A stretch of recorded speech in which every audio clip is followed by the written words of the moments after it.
জয় গুরু।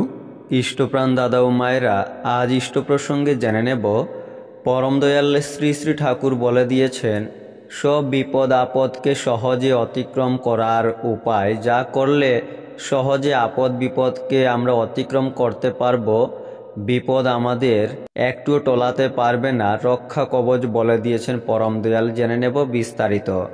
কথা প্রসঙ্গে শ্রী শ্রী ঠাকুর বললেন, ইষ্টভৃতি হল শারীর মানস তপস্যা পরায়ণ ভক্তির কার্যকরী বাস্তব সংক্ষিপ্ত রূপ।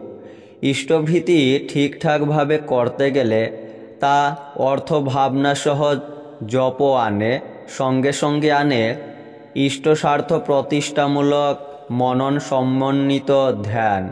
ইষ্টের ভরণ পূরণ করতে গেলে কায়মনোবাক্যেই তা করতে হয়। শরীরটা মানুষের বড় জীবন্ত বাস্তব জিনিস।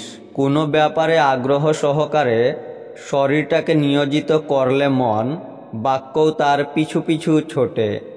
একটা মানুষ রোজ ভোরে উঠে যদি শুদ্ধাচারে ভক্তি ভরে ইষ্টভৃতি করে, তাহলে তার ভিতর দিয়ে এতখানি এক্সট্রা এনার্জি, অতিরিক্ত শক্তি সঞ্চিত হয় যে তার উপর দাঁড়িয়ে যেসব বিপদ আপদকে সহজে অতিক্রম, ইজিলি ওভারকাম করতে পারে।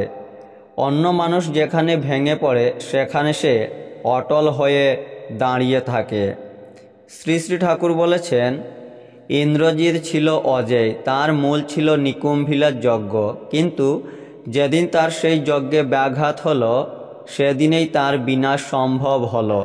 আমরা যদি তেমনি ইষ্টভৃতি অটুট রাখি, তাহলে যে রক্ষা কবচটা হাতে থাকে